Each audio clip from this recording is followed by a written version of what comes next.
Rock Duck. Hello and welcome back.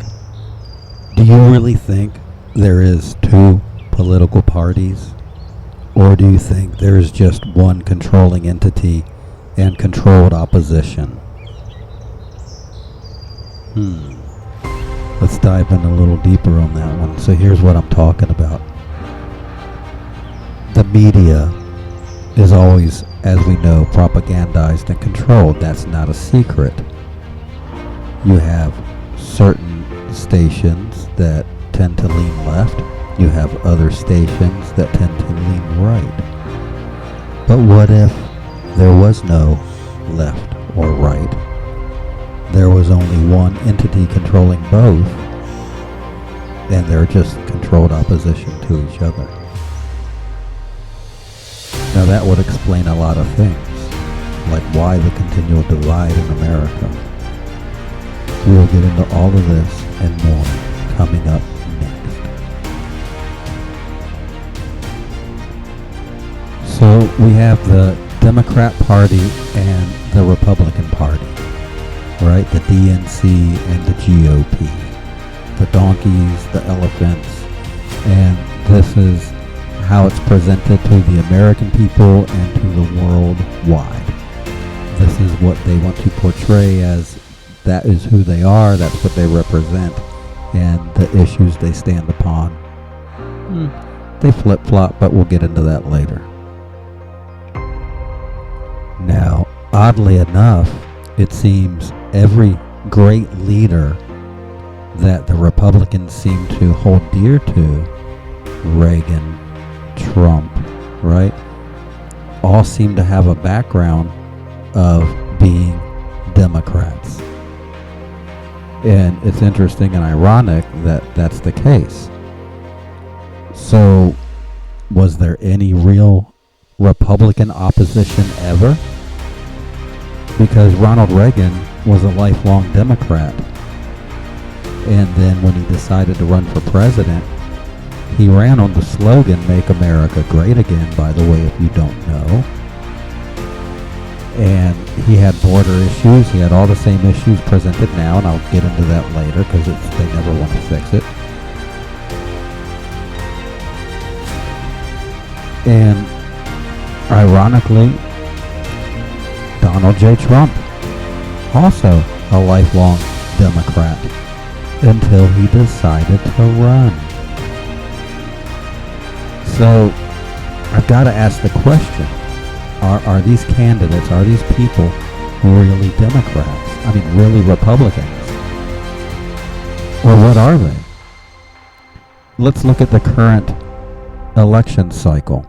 You have Donald J. Trump running, and who's backing him? You have Kennedy Jr., a lifelong Democrat.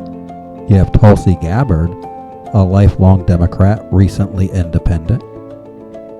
You have all of these people that were either liberal or lifelong Democrats coming over to support Donald J. Trump. But please remember, his entire life, he was a Democrat. Is there really a Republican Party? Does it really exist? Now, let's take Vance. Vance initially came out and was anti-Trump. That's very clear, and they make no apologies for it. And then bing, bada-boom, just like Reagan and just like Donald J. Trump, he did the big switcheroo.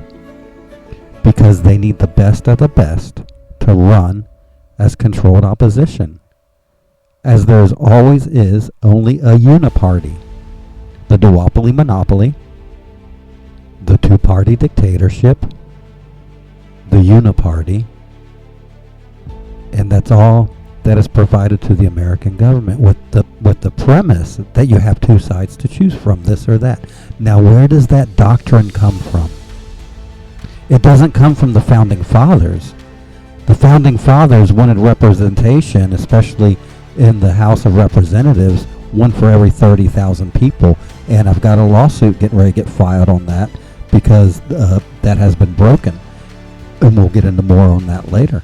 But senators was supposed to be true for a state, but the other was supposed to be based on, guess what? Population. Why did they change that? Why does the duopoly monopoly want to take away your right to representation? Real representation. Why is it always about divide and conquer? Now, keeping everything on a left-right mantra, on a this or that way of thinking comes right from where? Oh, I know where. The Communist Manifesto. Because as long as there's chaos, there can never be peace. And that's the only thing a two-party system can serve, is chaos, not unification. If we the people want true unification, we have to eliminate the two-party system, or we will always have internal strife and chaos.